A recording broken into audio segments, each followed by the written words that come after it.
And while we have a through line that states authorial intent means dick. Right.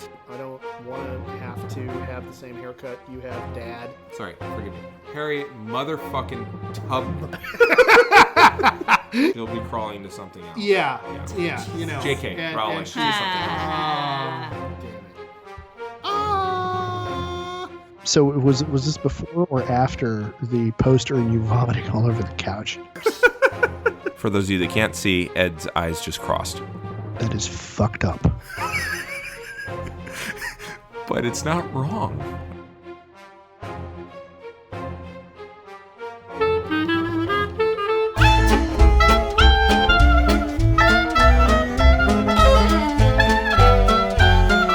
This is a Geek History of Time, Where we connect nerdery to the real world.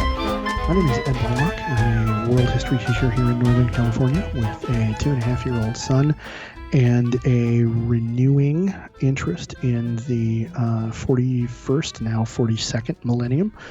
And I have not yet managed, my son is still way too young to be introducing to any of the intellectual property out of that particular setting, but I am looking forward to having the conversations with him about, you know, who the Marines are and you know, that kind of stuff.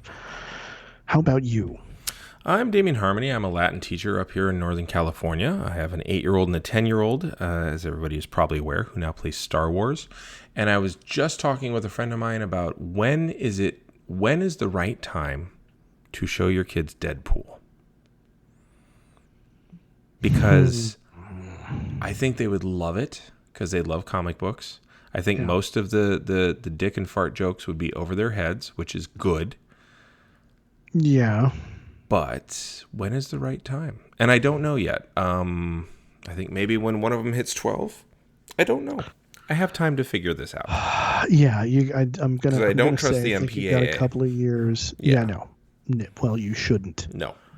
As we've discussed in the past. Yeah. No, you should not trust the MPAA. Indeed. Or the Comics Code Authority. Indeed. Oh, speaking of which, my dad and I spoke the other day while I was pulling weeds in the garden.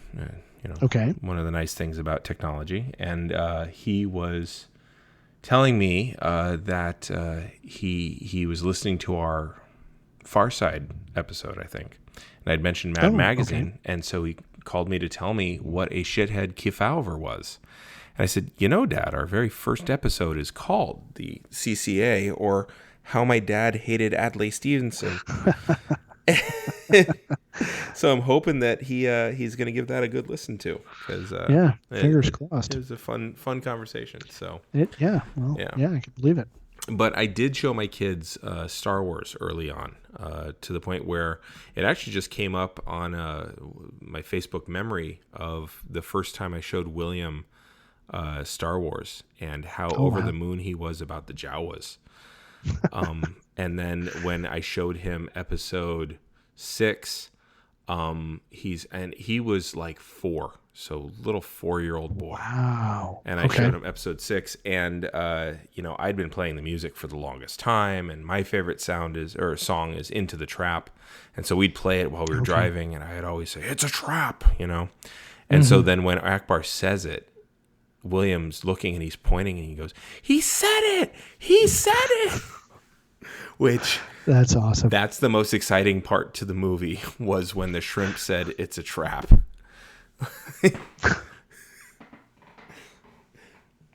So yeah, Star Wars runs hard in this family. Carp? He's Mon Calamari, so which would make him squid. Oh yeah. But you look at his head, and that's no. He's got a carp's mouth, but he's got a shrimp's face. That big old eye on the side. Yeah, the big old googly eyes. Yeah, you're right. Yeah, well, so who knows? Speaking of Star Wars, you were going to tell us about the Templars. Yes. Well, because they are the real world. I am convinced that whether it was conscious or not, that is what George Lucas wound up having in his head. when he came up with the idea of what the Jedi Order was going to look like when he started writing the prequels. Well, it makes sense. It's an order of knights. Yeah, And yes. The easiest go-to. But there were other non-religious knightly orders he could have looked at. Just true. saying. But in any event, so the Knights Templar, the historical organization, we're going to talk with that, and then get into, as we go through it, and we'll talk about where the parallels are with Lucas's ossified, calcified, rigid, dogmatic Jedi Order. So the Knights Templar were originally founded in 1119 by a group of knights who had gotten to the Holy Land on crusade and wanted to dedicate themselves to defending pilgrims, to act as a military order for the defense of pilgrims, specifically Christian pilgrims visiting the Holy Land.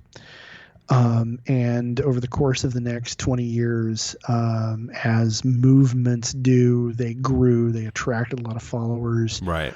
They attracted a great deal of membership. They had a lot of nobles join them. And then in 1139, they were actually recognized by the Pope, and they were given the official station of being an order. Right. Which at the time was recognition of them as a religious order, a group of men who had dedicated themselves to a religious lifestyle. And in their case, that religious lifestyle was wedded to military service. Yes. And they were a military order. Okay? And they were based out of the Holy Land, weren't they? Jerusalem. Yeah, Yes. I mean, they were based in we conquered this and we won, and now we're going to be the protectors, like you said, of pilgrims, but also of this victory. Yes. And all of European Christendom was down for that. Oh, big time. Yeah. All the support being thrown at Outremer and the Crusader states. It's kind of an interesting thing. If you, for whatever reason, didn't like Baldwin of Boulogne or the royal family of Jerusalem, because we're talking about Norman French basically across Europe being the class of people who were involved in this, right? To the extent that the natives of the Holy Land referred to all Crusaders as Frange, no matter where they came from. But in any event, if you didn't like a particular Crusader noble, but you wanted to support the cause of Outremer, you would donate money, donate land, leave something in your will to the Templars, or to a lesser extent the Hospitallers. Yeah. And so yeah, they this was a big deal, because supporting Christian control of the Holy Land was seen as being this religiously meritorious kind of thing to do. It's a vote with your dollar kind of thing. It's Citizens United version of Christianity. You can put money toward it, and that's as good as prayers. Mind blown. Now, I would. The thing is that there's nothing in that statement I can say is like, well, no, but no. You're oversimplifying. No, you're pretty much right there. Well, and if I recall, they started off as a poverty sect. They were like the poor somethings, right? Yeah, they were the poor knights of Jerusalem and the Temple of Solomon. Yeah, and then they end up just. Well, okay. They sublimate that into. Well, in order to protect, we need land, and in order to have land, we have to have this, and it just kind of evolves into a money making and a banking clan, if you will. Well, they were in it's also not an egregious oversimplification to say that the Order Templar did essentially wind up becoming the first multinational corporation. Yes. But they always pretended poverty too. Their very symbol was a symbol of poverty. The whole time. Here's the thing. Here's the thing. And to a medieval mindset, this makes this is a really big deal. The order, the organization was ridiculously monopoly money kind of wealthy. But the lifestyle actually lived by the Templars themselves was one of poverty and militarized simplicity. Yes. Each individual Templar knight had, 4 horses, but that was because you needed 4 horses for what you were doing. But it was, they didn't eat lavishly. They didn't they wore a uniform 24/7, 365. Right. That was intentionally plain. Boy, this sounds familiar. They did not have odd, huh? They didn't have when we're talking about nobles of Europe in the Middle Ages and into the early modern period, if you could make a suit out of 4 yards of fabric, you'd use 8. Right. And if blue was good, then ultramarine blue with silver filigree was better. Right. Conspicuous consumption was a class thing. Right. And so many of the members of the order came from very wealthy, very powerful families, but as soon as they became Templars, they dressed just like everybody else. Outside of their armor, they looked like monks because they were. Yeah. And so, I mean, it's oh, wow, that's Al-Qaeda too. Yeah, it is easy. Well, it's any group of truly religiously dedicated, militarized fanatics. There's commonality there. Yeah. And the thing is, it's very tempting, I think, for us from a modern viewpoint, with all of the close to 1,000 years of history that's happened in between, to look at, well, they said they were poor, but look at the Templar Order controlled all this land throughout Europe. They had all this wealth and da-da-da-da. And yeah, okay, no, you're right, but to them, they were 100% sincere about, no, I'm becoming a Templar. I'm taking an oath of poverty. Right. And like they fucking meant it. And the order becoming powerful was entirely separate from the oaths they individually took, if that makes sense. And it does, because I know Star Wars. Well, yeah. Well, and I studied these guys a lot. Like, I know that Philip helped get rid of them, and he othered them, and it was after. I mean, ultimately, it was after the Crusades had failed. So now, you don't get to have an annex office in the Holy Land. Why do we have these guys? Right, and these guys are way too powerful. I want that money for me, and on and on and on. Oh hey, wait, hold on. So my lawyers tell me that if these guys are heretics and we have them all executed, right, all of that becomes my land again. Right. Exactly. What can we pin on these motherfuckers? Exactly. Yeah. So the whole operation was run out of Jerusalem. They had branch offices all over Europe, fortifications, which is funny. They had fortresses all over Europe. And you're like, okay, wait, hold on. Why do you need a fortress in the middle of France when the enemy you're fighting is outside of Christendom? But anyway, I think in large part that was because nobles died and left their property to them, and it was like, and what else are we gonna do? Yeah, look at the scenic pile of stones on top of this right village and associated 200 acres of land. Well, and they are handsome stone attachment, and like you said, they're Norman, and they are a military order, and Normans were big on building fortresses, and a military group, that's going to be your aesthetic. I was in Palermo, just real quick. I was in Palermo last summer, back before we were banned from traveling everywhere. Which a friend of mine said, this is absolutely karma for the Muslim travel ban, and I'm like, you're not wrong. If I believed in karma. Yeah. But yeah. So back when we could travel outside of our borders, I took a group of kids to Palermo, and it was a cathedral in Palermo. You would have loved it. Yeah, you just melted into your chair. I will show you the pictures. You're gonna love it. The walls are all gold, tremendous gold everywhere. Now the Normans, prior to this, went all over the place taking everyone's gold. Hey, nice gold you got there. I'm gonna take it now. And then they became Christians. Yeah. And then they were like, well, okay, well, we have all this gold, but we know how people like to take gold, so we're gonna make this gold work in such a way that you can't take it. And so what they did was they poured glass, a very thin layer. They almost made baklava out of glass and gold, basically.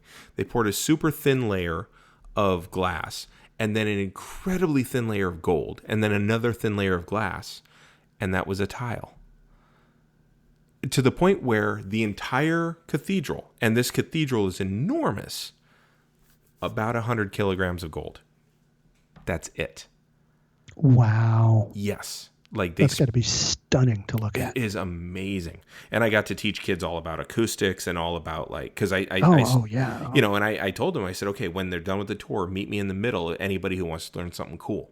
And so I brought them in the middle. I said, okay, now take out your earbuds, because they had like the little speaky thing where the tour guide tells you. Yeah. I said, now I said, this is the kind of room that a comedian hates.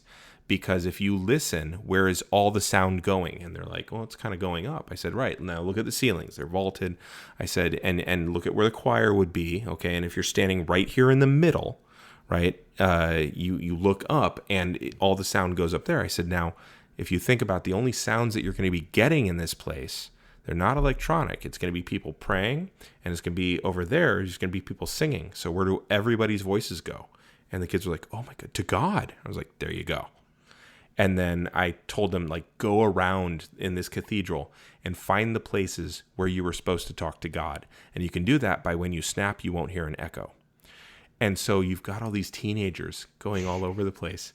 Like, when you're a jet all the way from your first cigarette. But it was cool. Funny. You know, I taught them that. Cool, yeah. And then I pointed out, you know, and my kids know I'm a fairly staunch atheist. But, you know, I'm pointing out to them, I'm like, if you look at the different layers, you have the story of Genesis on the top, the creation story on the top. Underneath that, you have the flood story. And underneath that, and I pointed out, I'm like, you don't have the Stations of the Cross, even though this is a Catholic church. And we went into the history of why you didn't have the Stations of the Cross here. And it was because it was Eastern, and then it was Western, and it was North. Just all kinds of fun stuff. Anyway, so the Normans were really big on gathering a shit ton of gold and building defensible spots. And so it makes sense that, you know, the Templars absolutely had fortresses everywhere and were a multinational bank. So. Oh, yeah. Well, and you know, what they wound up... They became a multinational bank because, you know, people going on crusade, going on pilgrimages, you know, needed a mechanism for, like, okay, I've sold, you know, half of my family's, you know, wealth in order to get the cash I need to get to the Holy Land and home. Mm-hmm. But I can't carry all that in silver. And, you know, I need some way to make sure that, you know, nobody's going to try to kill me for it. Mm-hmm. So what am I going to do? And I'd go to the Templars. It'll be safe there. Say, yeah. Well, yeah. And so, you know, here are my, you know, 10,000 marks. Exactly. And the Templars would say, okay, here is essentially a traveler's check. Yeah. When you get to, you know, the next, you know, chapter house on the way, you know, you can cash part of that out, and they'll you know, scrub that off. And you know, then, you know, of course, if you die while you're on pilgrimage, we have your money. Right. and you know, I mean, people died a lot back then. Mm-hmm. Like, even when they weren't undertaking long, dangerous journeys, you know, of thousands of miles. Oh yeah. So, you know, over the course of, you know, a couple of 100 years, they accumulated a huge amount of wealth, to the point that, you know, the Pope was jealous. Yeah. And of course, Philip of France. Yeah, I was going to say that was one of the Clements and one of the Philips. I want to say it was Philip the Fourth. I think you're right. And it was Clement I don't know. It was an early Clement, but yeah. And so, and so again, they had this organization that became incredibly politically powerful, had all kinds of sway, and had the cash floating around to be able to loan money to kings and nobles and anybody who needed it. And but the individual knights swore oaths of chastity. They couldn't get married. Right. They were not allowed to have any kind of physical contact with women at all, even members of their own family. Which ended up leading to some of the charges against them, because one of the quickest charges that you could level was homosexuality, and then of course, since you're there, you might as well have them desecrate crosses. Yeah, and it just got weird fast. And pray to a blue head in the cellar, and Lord knows. Yeah. So, so poverty, chastity, and this made them like monks of the Benedictine or Franciscan orders. But beyond that, they were a military organization. There were three ranks in the organization. There were knights who joined from noble families. There were sergeants who joined who were commoners, and sergeants did, the work that needed doing, like being a blacksmith, being stonemasons, being whatever all that was. And additionally, they acted as, in the Holy Land, sergeants were light cavalry. Okay. And they carried, and they were also the infantry force for the order. I'm sorry, let me back it up just a second. Yeah. So the Templars were there in the Holy Land, which means they got kind of first dibs on all the cool stuff. Is that one of the reasons that, like, the popes and the kings of France specifically, because they were setting up for their anti-pope fights, but there was that one of the reasons that they were jealous, because like these guys had access to all of the what do you call it, relics, because I remember the Philip IV claimed, I think it was him, he had a phylactery of a thorn of the crown that was on Christ's head. Like, that's what he had, and he like dined out on that. Now, I might have my Philips mixed up, but it was a gift to him from I think from maybe one of the popes. And I swear, like, didn't they have like a saint's head or his hand or something? Well, the Templars. Okay, relics. Boy, getting into relics is there's a whole ecosystem of stuff associated with that. Yeah. They did. I mean, their chapels and cathedrals had relics in them, because it is a tradition within the church that the altar of a church, especially a cathedral, have some kind of a relic under it, as it's a tradition. Yeah. The theology of it I can't get into right now, but yeah. I've read Star Wars books, and this actually counts. It straight up. You've got the well of the Force. You've got all these places where the Force is a wellspring, and therefore you put a temple there. Yeah, like that was a thing. Yeah. Yeah. So, but yeah, I mean, they certainly, I'm sure at some point they could probably point to any number of, finger bones, teeth, skulls, hands. Whatever kind of relics. I just looked it up. They were rumored to have John the Baptist's mummified head, which is why they were accused of idolatry to a head of Baphomet. Okay, well there you go. Okay, there we go. Yeah. So, yes, can answer your question. But here's the thing. What Philip was really after was hubba, money, who do you trust? Oh yeah. Like he and the Pope similarly was like, these guys have too much cachet, they have too much power and influence, they're too much of a presence in the church, we gotta deal with them. But I think relics specific, them hogging all the relics specifically, I don't think is really okay. I don't think that dog hunts. Okay. Because the French kings certainly had plenty of other shit to point to as their own stuff. Sure.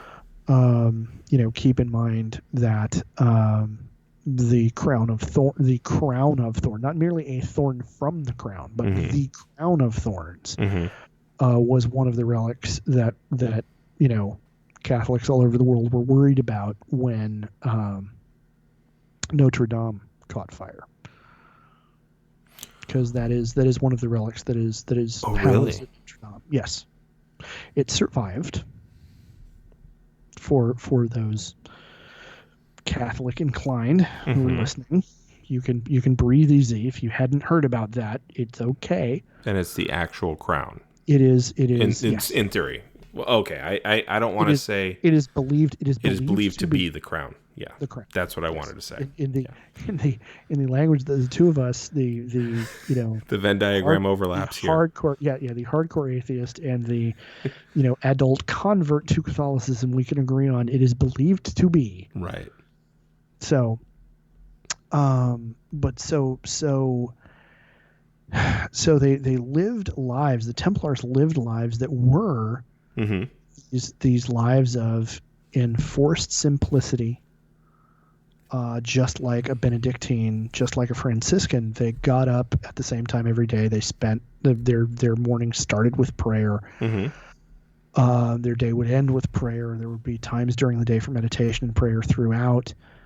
The difference was when a Benedictine would go to his working hours in the scriptorium or the brewery. God bless the Benedictines. Or the bakery, or out in the fields, or whatever. When a Benedictine went to his work hours, he did that. When a Templar went to his work hours, he put on his armor and went out and trained. Okay. And so and the difference in their rule, they followed what became known as the Latin rule. Okay. A bunch of their oaths had to do with military service, one of the most notable ones being that a force of Templars was not allowed to retreat in the face of the enemy until their banner had fallen. Till the enemy's banner had fallen? No, their own. Okay, they were not allowed to turn around. You can't, unless our standard has fallen, we're going to keep fighting. Okay. And, of course, in this time period, standards showed this is where all my guys are. Right. So that's up through the Napoleonic era, standards are a critical thing. So they're not turning around and running until nearly all of them are dead. And if their standard did fall, they were encouraged. This wasn't required, but they were kind of, the culture was, well, we're not actually even then going to run away. We're going to try to regroup with another order of knights like the Hospitallers, or we're going to go to somebody else, and we're going to keep fighting. And so thanks to their heavy armor, because they were truly, no kidding, heavy cavalry, full body chainmail, big, strong war horses. Thanks to their heavy armor and their fanaticism, they earned a fearsome reputation amongst all of the forces that they would fight against. The other side did like, okay, well, we know there's a force of Templars here. Yeah. Maybe we need to try some of our redirection tactics. Can we figure out how are we gonna, Can we come back around to them? Can we? Yeah. Like how do we flank them? Can we parking lot them, and then like what they're doing, like their energy. We're gonna come back around to that when we've taken care of everything else. Yeah. Yeah. We're gonna put a pin in them. Yeah. Or we're going to try real hard to put a bit in them from a long way away. Right. Because slashing them won't work. So slashing at them is just not going to do a damn thing. Yeah. So, so when they were on patrol, or when they were actually out fighting, that was kind of the only time in their lives when they had a lot of freedom in their day-to-day life. Because when they're at home, their schedule is utterly regimented as part of their oath, right? Because if you're constantly busy, then you're much less likely to slack off or do something to violate one of your oaths. So every day is the same. Every day is regimented. And another one of their famous rules that was part of their rule was they only bathed a couple of times a year. Now, back then, that was a fairly common thing, yes? Like, bathing wasn't considered a necessary... Bathing was not considered necessary, and the reason the Templars only did it twice a year was because bathing was seen as being a luxury of the flesh. Right. Now, generally speaking, people didn't go 6 months, so the Templars were notable in commitment to that idea. And the other thing was this wasn't actually part of their monastic rule, but because they only bathed twice a year, it became part of their culture that they grew their beards out, like big time. Oh yeah. Like pictures of Jacques de Molay, he's bearded. Oh yeah, looks like a wizard. Yeah, no, it's amazing. And what's interesting, kind of as a side note, with that is, Frankish culture, Norman culture, generally speaking, they were clean shaven. That was not fashion, was not to have a beard. Right. Or if you did have one, it was trimmed and very, very close kept. Whereas in the Holy Land, in Muslim culture, you grew a beard. And the Templars having those beards made them somehow more I don't know if recognizable is the right word, but it made it more distinctive. And when they weren't fighting the Muslims around them, it was a thing. It was like a visual. Okay, these guys are kind of local. Like, I can look at this guy and I know, he doesn't look as alien as, the guy standing next to him. It's kind of like in movies about Vietnam. You got the soldier who starts eating and drinking with the Vietnamese more than he does with the soldiers, so that he blends in more, etc. Yeah, going native. Yeah. And they were immensely, the point I'm kind of trying to get around to with all this is they were on a very significant level, they were intensely monastic. And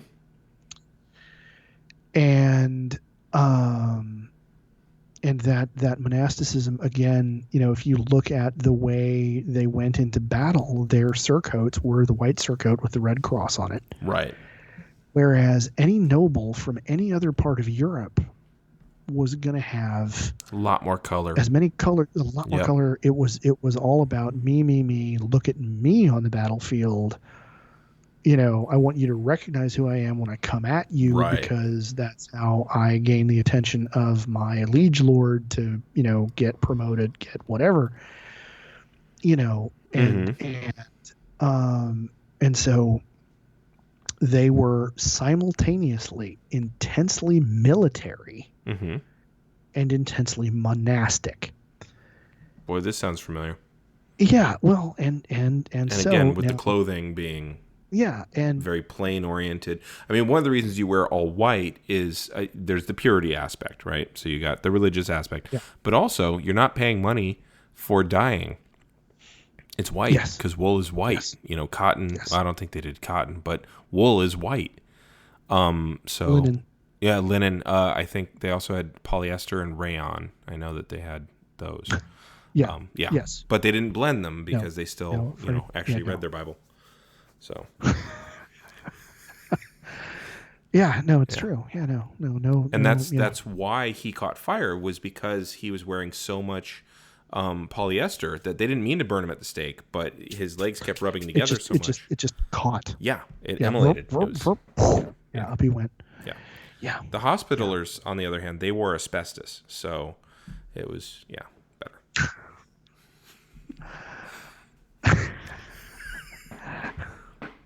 No, I was going to say the Hospitallers wore cotton because, scrubs. Good point, yeah. Well, I was thinking about when they were in Mesopotamia, because that's where you get the term mesothelioma. Yeah. So. Like evolved. So having now described the Templar Order, we definitely see, okay, so we have these martial artists who have this intensely monastic kind of lifestyle. And then like it goes off the rails, because in order to become a Templar, you had to volunteer. Yeah, that's not what the Jedi seem to be under Lucas's episodes 1, 2, 3. Not at all. And Templars were not the people you sent to do anything diplomatic. Mm-hmm. Templars were the warriors of God. Right. And on their good days, the better angels of their nature, they were defenders of those who couldn't defend themselves. On an awful lot of other occasions, they were Norman knights in a foreign country given license to pick a fight with the neighbors. Right. Because God. Mm-hmm. So, and so again, it's a funhouse mirror. Well, it's if you take a bad understanding of Eastern mysticism and you blend it with a bad understanding of what the Templar, basically, if you blend it with Action Comics Templar Knights. Oh yeah, which is probably where he got it. Almost definitely. Yeah. Yeah, you're right. Yeah. So the stories of Simon Templar, exactly. The saint. Well, yeah, and so it's this really unfortunate kind of thing, because what you have with the Templars historically is the antithesis of wandering swordsmen, because the Templars lived militarily regimented lives. They were soldiers. They were a part of effectively a very elite standing army. Right. They were like, Marine Force Recon of the medieval world, only their battlefield role was entirely different, but you get where I'm going with that. They were, highly, highly motivated, highly trained, all of the esprit de corps. And then marry that to then religious fanaticism and I mean, the thing that sticks is the focus on temple.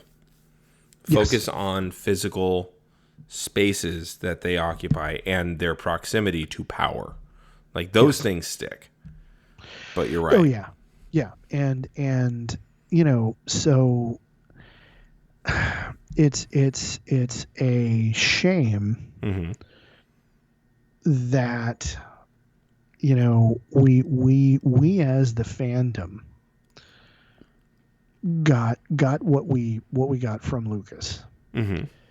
And I love your analogy you use whenever we talk about this. He lets us play in his driveway and sometimes he backs over our toys. Pretty sure it's Timothy Zahn that said it, but yeah, he's right. He is not wrong. He's so correct. Because there was so much stuff that was developed, in the expanded universe that didn't make the Jedi out to be Al-Qaeda. Right. This immensely not just spiritual, not just mystic, but like honest to God, no kidding, codified religious order with orthodoxy and whatever, I don't remember the specific lines, but in episode 1 there's a back and forth with Qui-Gon about got to be careful, you're gonna get, everybody says you're kind of a heretic, Yeah, this is why you're not on the Jedi Council. On the Jedi Council. And he says, I'm gonna do what I'm gonna follow, my heart, basically. Yeah. I'll do what I must. Yeah. And it's like, all right. And that's just the organization that we got is so much less interesting than it could be. And it's because Lucas got locked into a couple of very specific notes as you said at the beginning of what we're talking about here. He got locked into a couple of very specific notes that he had written down very early in the process, and he wanted to call back to those specifically. Yes. And it was okay. Well, you can call back to those, but do those have to be the only thing you go to? And like the other auteurs, who you love to rag on, and I'm joining you in that. Yes. As time goes on, he had this immense confidence in his own vision that prevented him from understanding how limited his vision in this case was. Yes. And, we could have had a model that actually looked more like what the Ronin were in Japan. We could have had a model that looked like the Freifetchters and the rivalry between the Vaderfechter and the Marksbrüder. Like, we could have had more than one Jedi Order. Yeah. Oh, yeah. Like, they do that in the books. Yeah, we could have had stories. We could have had storylines with Lucas's imprimatur that tell us about the Skywalker family going back, being Force sensitive, but not all of them being Jedi. We've been we've been taught by the Jedi Order for years and years and years and years, but these ancestors were actual Jedi, Freifetchter Jedi, sure, fencing master Jedi, professional soldier, professional, whatever Jedi. But let's talk about your grandfather, who was a moisture farmer and a Jedi. Yeah. The story of, when he got called on to use his abilities to defend his neighbors, this is what he did. Like the ways in which that is more compelling than turning them into a group of unattached, sexless, kind of bloodless. Yeah. I don't know, Wuxia monks without the fun. I kind of don't know how to go with that, but taking their humanity away from them. Yeah. And yeah, I know many of them are not human, but you get what I'm saying. Yeah, taking the anima from taking the essence, if you will. Yeah. Yeah. Yeah. And when we talked about how Lucas screwed up Buddhism way back when, one of the things that now occurs to me, again coming back around now to talking about Lucas and developing these stories, is you brought up, well, he's at the end of the day this guy from the Central Valley of California, coming from this particular background, from this particular kind of Protestantism and this kind of culture, and we see that reflected in the kind of limited choice that he wound up making. Yeah, and I'm going to push back just a little bit, because he had to explain Darth Vader. What better environment to create Darth Vader than to kidnap somebody away from his mother and let him not come save her, and then teach him nothing about attachment except that it's bad when he's already too young to be doing this, and he's got abandonment issues. What better way to create the villain who is the most powerful and will destroy your whole order, because your order is so short-sighted, than to merge really shitty understanding of Eastern mysticism and the comic book version of Simon Templar. Like, I don't think you could have made a better petri dish for essentially a unrequited mama's boy who then took that and then put it all on his wife, and then took his fear of losing her and then made that his impetus for the ends justified all the means. And his anger at the Order then, goes to his trust of anybody who will show him affection. And it damn sure can't be the Jedi. So then he turns on them. Like, all these things are the stew in which Anakin boils to the top.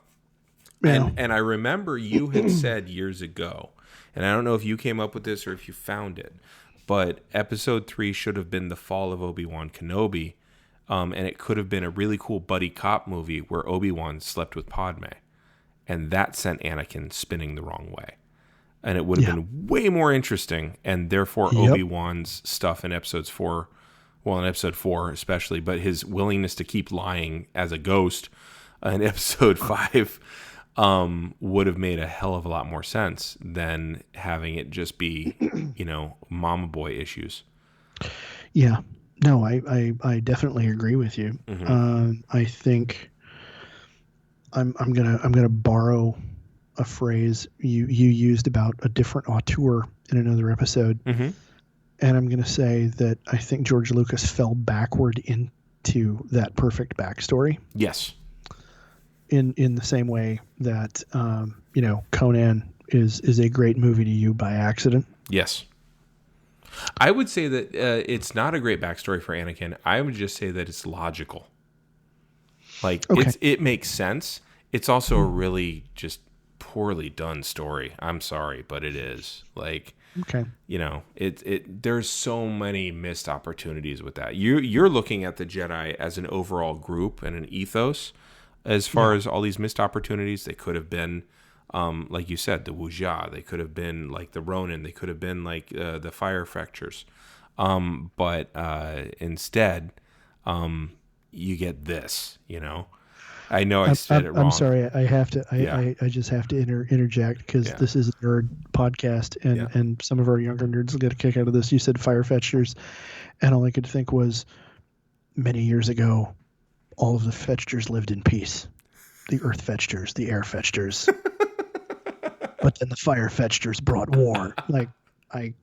Yeah, I like it. And the Water Fetchers, they paled in comparison. Nice. Thank you. The Fetcher Avatar. But you went at the Order and the monastic tradition, stuff like that. Very, very valid. I think that even looking at, I think Lucas failed on that level for certain. You've made a very clear case, and you've given 3 really good examples of ways that he could have done it otherwise. But I also think that he failed completely when it came to the personal fall of Anakin Skywalker. You didn't push the button enough on the mommy issues. We needed just a couple more scenes about that. Honestly, would have done it for me. Or you push the button a little harder on the I have to protect Padme thing, because now she's pregnant with my kids. Spoiler alert. Yeah. But you could have pushed that a couple more scenes. You didn't have to have an ode to Ben-Hur in episode 1. You could have had a tender moment with him and his mom instead of just like, hey, Mom, I really love you. I don't want to go. And she's like, you should go. And he's like, wizards, yippee. It's like, actually have those tender moments there so that we see that he's longing for and missing that instead of just when it's convenient to the plot. I think that he really blew it on that. And just the, what have I done? I cut off Mace Windu's hand. And he's like, well, now you can be Darth Vader. And he's like, oh, okay, yippee, but in a darker voice. Yeah. Instead, it's like, now we can save your wife. Like, just a few little tweaks there. And Lucas absolutely hit it with good writing. Well, maybe it wasn't him that hit it, though. Because his wife was definitely helping him edit during all of episode 4. When he has Tarkin walk in and go, the Imperial Senate will no longer be a problem for us. The Emperor's just dissolved it. It's like, oh, you just established what the government was and now is in 2 lines. So, it's not like he couldn't have done that with Anakin's fall. Or Oh yeah, no. Well, you know, okay. yeah. You know, he could. Yes. Okay. He could have done that if he wasn't the head of ILM and one of the most powerful men in Hollywood. Yep. Well, he wasn't in Hollywood. But yeah, I get what you mean. In the industry, yes. Yeah, yes. in the milieu in which he was operating, he was, you know, he was God. And everybody was terrified to critique anything he was saying. So, you know, again, I think the genius of what led to Star Wars being an iconic, great piece of cinema was he had all these obstacles he had to overcome. He had a limited budget. He had, you know, he didn't have anybody rooting for him. And he had to figure out how to make it work. And it's in those moments of, okay, I can't just hit the easy button on this. I got to figure out a way to make this work. You know, I can do this big long scene, or we can figure out how to do this info dump in 2 lines, right, and get it across. And so that was episode 4. Episode 5, he had more of a budget, but he still had people telling him, all right, you know, you got lucky the first time. Right. So you have to listen to an editor. You have to have somebody looking at the script. You got to have a script doctor. You got to have a, you know, and then with number 6, I think we kind of start seeing the beginnings of some of the. I mean, he stepped outside of the union. Like that's why he couldn't get. Or is either 5 or 6, he couldn't get Spielberg because he wasn't working union. And Spielberg was like, no, I'm a union guy. Yeah. Like he wanted Spielberg and he couldn't get him. I think that's when he got that's when he got Marquand. Yeah. Because Marquand, I think, was from France. But yeah, he wasn't in the Directors Guild. Yeah. So no, correct. Yeah. So you know, and then by the time then we have all of the, you know, everybody who loves the universe that Star Wars happens in, and everybody who played in that sandbox, played in that driveway for all of those years building all this stuff out. And then by the time he comes back to it, he is the guy who gave us all these wonderful toys, and nobody wants to tell him no. And we got the prequels, which he showed his ass in so many unfortunate ways. Like, oh my God, you know, I mean, I understand that a lot of this stuff is inspired by old, you know, Buck Rogers serials, but really? You know, I mean, I get, you know, Flash Gordon, Yellow Peril and all that, but like, really? But is that legal? Like, right, yeah. All the Nemoidians. I lost the transmission, sir. And it's like, what the you fucking kidding me? Yeah. You know, and a whole sort of heroic species who are basically Rastafarian amphibians. Like, yeah, really? Like all of the non-humans in the first trilogy were awesome because they looked different, but they weren't saddled with stupid accents, right? And they weren't carrying loads of subconscious stereotypes on them, you know. So like, true, that's very true. I mean, like, Bib Fortuna did not act like he was from Philly. Yeah, you know, yeah, I agree with you. You can't look at Bib Fortuna and go, okay, what is he coded as? Right. Like Admiral Akbar. You can't look at Akbar and go, well, I mean, obviously he's, you know, Polynesian. Right, no, right. Because there isn't any unfortunate subconscious coding. You get to episode 1 and within minutes. Yep. It's like, oh, we're doing this. Okay. You have got to be kidding me. You know, and again, he got away with it because who's going to tell him no? And then he put a diner in episode 2. Like, what even is that? Like there's no aesthetic. And you have a Jedi, a part of this monastic order, this this blend of like, we are separate from everybody, but we're set in the center of town. And he's really good friends with the owner of Mel's Diner. Like, that's just so weird. Yeah, well, yeah, it's again because he threw out the idea and everybody around him went, "Yes, boss, please, please don't throw me out in the street to, starve to death in the cold winters of Marin County." Like, and I mean, I'm being a little flip, but only a little there. Right.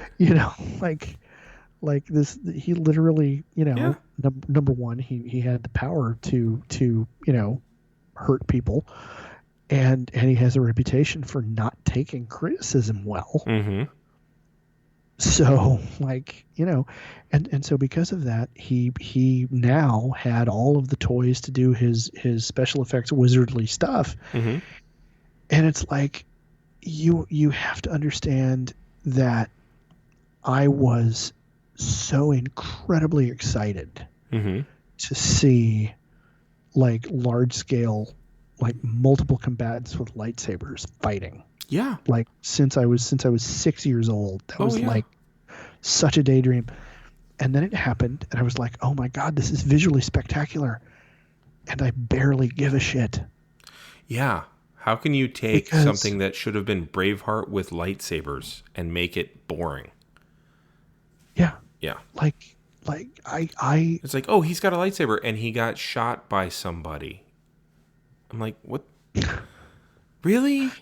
Like, come on. It's supposed to be Jedi. Like, what the fuck? Right. I don't care if it's Boba Fett. It's still a pistol. Yeah.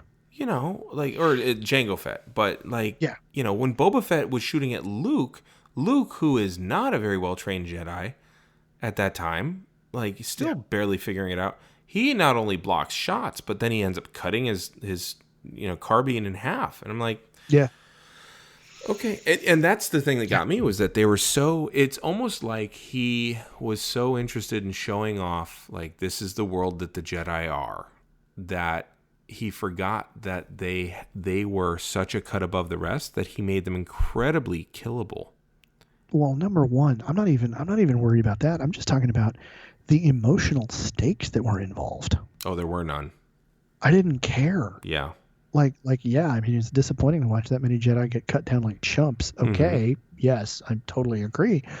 But more to the point, like, I don't have any reason to care about these people as individuals. Yeah. Like, okay, I've spent, a movie and a half, movie and 3/4 by the time of the scene I'm thinking of, following, this Obi-Wan Kenobi and this Anakin. Mm-hmm. But, like, I kind of think Anakin's a douchebag. Yep. Not kind of. I think Anakin's a douchebag. Mm-hmm. And I'm a little more. I'm more sympathetic toward Obi-Wan, but Obi-Wan doesn't really seem to care. Yeah. Obi-Wan. Ewan McGregor is doing such a great job portraying the kind of swashbuckling devil-may-care attitude of Obi-Wan that, like, doesn't look like he gives a shit, so why should I? Right. And that's dialogue and that's, script stuff. Mm-hmm. And I'm mostly more sympathetic to Obi-Wan Kenobi because I'm a Ewan McGregor fanboy, and it's really, really clear who on this set is having the most fun. Mm-hmm. Like, of anybody. Yeah. And so that sells an awful lot right there. But in terms of narrative structure, I have no investment. And a big part of the reason I have no investment is the organization all of these people are part of doesn't make any sense. Yeah, that's... And in the first movie, they did things that were actively dickish. Mm-hmm. So, like, yeah.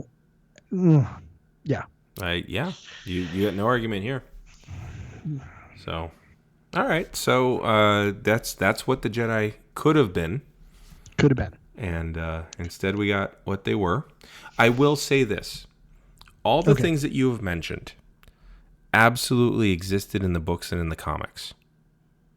Yes. There were plenty of authors who picked up on that and decided to face it and go away from it and turn it and stuff like that. Like I said a couple episodes ago, in one of the books by Karen Travis, they run into some Jedi who are like, "Oh no, we're like basically the Merry Prankster version of Jedi, and yeah, we marry and fuck and have all kinds of fun." And the guy's like, "These motherfucking Jedi with their ascetic bullshit, I can't believe that they cheated all these Jedi out of having that. What the shit is this? We're gonna..." And like, he's just hates them even more. Like, she does such a good job of having so many people hate the Jedi. And then they're, and understandably so. And then when they get into the Legacy, past the Legacy, I forget what it's called, but it's the last major, several book series that they did. And it was right before it got bought up. Like this was the last glut. And then there were a couple books that came after, but it was pretty much, it was trailing off. But that was a really good series, and it absolutely dug into the issue of having an order and all this through the doubts of Luke Skywalker and through his interactions with the government and whether or not they should even be tied to it.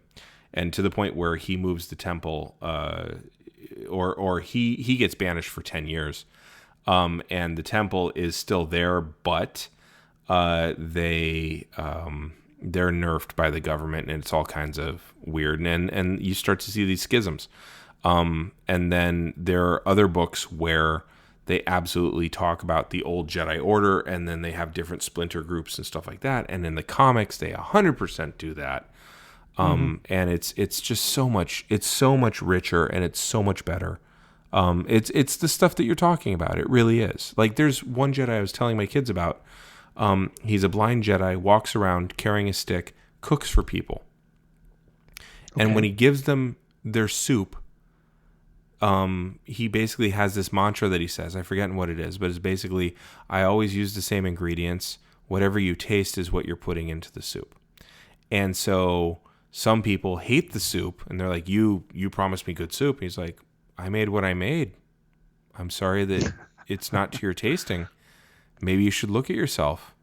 And like, that of course makes them want to fight. And he's just like, I don't really want to fight you. And he beats the shit out of him with a stick. And then there's another Jedi who is like, okay, yeah, hold on. Yeah, I just need to say that is so Buddhist it hurts. Yeah. Like everything about that. Oh, and that's what I'm talking about, right? I'm going to give you this thing. And hopefully, I genuinely hope that your reaction will be one of, learning. If not enjoyment, I hope you will learn. And if you refuse to learn, then I'm sorry. I have a stick. Well, and I'm not going to beat you over the head for saying you didn't like the soup, but if you try to attack me, I'm gonna fuck you up. That's like, oh my God, I love that so much. Oh, and he flat out says, I'm restoring harmony to this situation, basically. Like, it's so like, this person clearly studied Aikido, kind of thing, Yeah. But then he gives it to a Jedi who is infiltrating Dooku's inner circle. So he has to pretend to have fallen, which means he has to do some horrible shit and let some horrible shit happen. So he's a good Jedi doing the dark side shit. And so it's just this wonderful, like, and how far is too far, et cetera, et cetera. It's this great, and this is all in the comics, right? And he gets the soup. Like, the Jedi shows up just out of nowhere, and it's like, yeah, I'm going to make some soup. He's like, how does it taste? He's like, it has no flavor at all. And it's like, whoa, shit. He's like, I use the same. And it's just so good. Like, the comics were amazing, especially like the Clone Wars comics. And the books, there are several that suck, but there are so many good parts about Jedi in those books. So all the stuff that you're asking for, all the stuff that you're down on Lucas for not providing, rightly so, is provided by authors who got to play in his driveway when it was still his driveway. And then he sold the house. And now all that stuff is not considered canon. But you are seeing Disney taking bits of it and using ultimately the good parts. They don't necessarily do it the best way sometimes, but they are using the good parts. My kids and I are watching the new Clone Wars episodes, and those are all Disney episodes. Oh, yeah. We finished all of the Clone Wars, which were pre-Disney buying them out, and Rebels was pre-Disney buying them out. So we're watching the final season of the Clone Wars, and then we'll go on to Rebels. So there's some stuff that's happened. So anyway, that's pretty much it for you, yeah? Yeah, for this? yeah. No, okay. I've that's my whole. Okay. That's all my Force Lightning. So I don't have anything else in the tank at this point. Force Lightning always gets you a dark side point, even if you only use it for spot welding. You still get a dark side point for it. Yeah, right. Well, we're living in that world now. Oh boy. Ooh. Oh well. Before I go hang myself, what are you reading or watching that you want us to do or to check out? I'm going to very strongly recommend, if you can find it. Mm-hmm. It's on streaming services. The movie The Gentlemen. Okay. Matthew McConaughey. All right. It is directed by Guy Ritchie. Okay. So it is a Guy Ritchie movie. If you are familiar with Guy Ritchie's work, you already know kind of what I'm talking about when I say that. It is a really, really good movie. It is really entertaining. I remember seeing the ads for this. It looked really good. Yeah, Hugh Grant is unrecognizable at first. First shows up on the screen, you're like, who is? Oh my God! Yeah, they do a really good job of skeezing him out. It's amazing. Yeah, and he's again clearly having a lot of fun doing what he's doing. Mm-hmm. I think everybody involved clearly was having a good time, and it is very violent and very darkly funny in a couple of places. Okay. It's there are funny moments throughout. There are a couple of places where it's funny in ways that are like, oh, that's really dark, but I can't stop laughing. Nice. So I really highly recommend it. So yeah, I'm as far as what I'm reading, mostly, well, it was research for this episode, and trying to get stuff ready to go for school. So not really an awful lot for just my own enjoyment. How about you? What you got going on? Let's see. I've started binge watching. I've started rewatching. I think any watching in COVID is probably binge watching. But I started rewatching Deep Space Nine. And there was already in the first season an episode where they got a virus, and everybody had to be quarantined, and people broke the quarantine, and the virus spread everywhere. So that was fun to watch. So wait, hold on. Why were the crew of DS9 in Orange County? It's a good point. Yeah, I don't get it. Yeah, it just because the economy. Yeah. Quark wanted to stay open. Here's the thing. Quark is a greedy son of a bitch, but he's also got a very well-developed sense of self-preservation. Yes, he does. So no, Quark wouldn't be the driving force behind that. Yeah, well, he makes the argument. He says, people are so scared that they need some way to blow off steam, and so they can gather here. And it's like, Quark, if they gather, they're going to get sick. And they absolutely did. Yeah. So I've been starting watching Deep Space Nine, so that's been fun. I'm reading a few books just for research for upcoming episodes. Mm-hmm. And I'm also, reading a fair amount of old Republic Star Wars stuff. Oh, nice. That's a thing I wanted to point out, by the way, was that there's another Old Republic series comic book where you're following a Jedi who fell terribly, and he's barely hanging on, and his masters are all trying to murder him. And it's a whole series, and it brings down the Order for a while. So it's Oh wow. kind of Templary, but that's only about 1,000 years before BBW. But I've been reading those things, and yeah, that's been kind of it, because again, you and I are both wasting our summers by doing a lot of curriculum.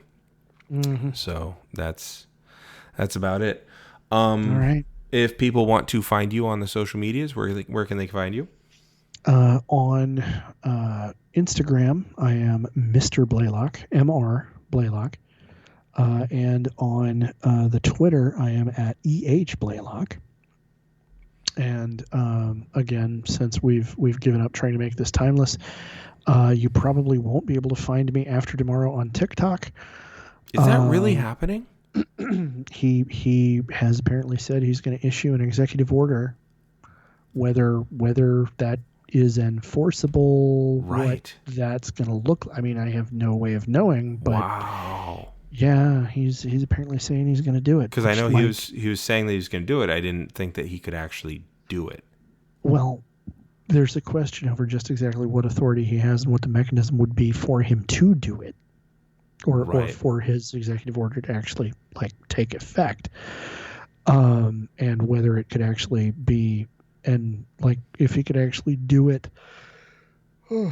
Pardon me, without there being, a massive legal fight and an injunction, while the whole thing works its way through the courts. Right. But, he's planning on doing it, which, I gotta say, it's one of those times when I kind of have to look at the White House and say, that's a weird flex, but okay. Mm-hmm. Of all the shit you could be doing right now to try to grab headlines and look like a tough guy, the social media app where, suburban moms are busy doing dance moves. That's a really good description of it. Yeah. I mean, people are jumping off of bridges. Yeah. Yeah. Really? That's what you're going for? A week ago, you were full on Goering, Mm-hmm. Had the whole fascist mad on going. He still is attacking media. Yeah, no, but you get what I'm saying. But yeah, I totally do. Really? Yeah. This is I personally take it to be, one more incontrovertible sign of his mental decay. Oh yeah, absolutely. So anyway, you're on TikTok until tomorrow. Yeah, apparently. I'm on TikTok until the executive order takes effect, and there I am also Mr. Blaylock. Okay. And after that very long segue, where can you be found on the social media? You can find me on Twitter and Instagram at DaHarmony. That's 2 H's in the middle, DaHarmony. I've been trying to get the capital punishment TikTok up and running, but apparently it's a moot point. We'll see. You can find me there. You can also find me every Tuesday night on twitch.tv/capital puns. And this will be well after the episode. This episode will come out well after this happens, but this coming Sunday at 11 a.m., I will be on the UK pun competition, or the UK pun off.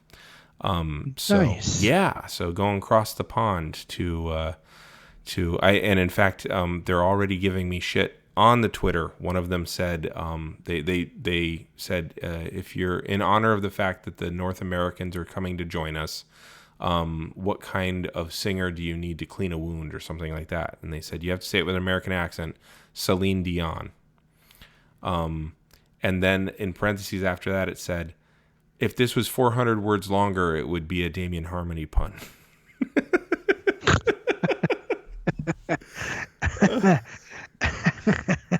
and go on Twitter and find my response. Yeah, it was pretty funny. So you spent the last couple of days in the burn unit, is what we're saying. Oh yeah. That's yes. Very, very true. Yeah. So, All right. But yeah, that's where you can find me doing comedy Awesome. and stuff. So, all right. Well, for A Geek History of Time, I'm Damian Harmony. And I'm Ed Blaylock. And until next time, keep rolling 20s. I'm going to go look up Suburban Moms dancing now.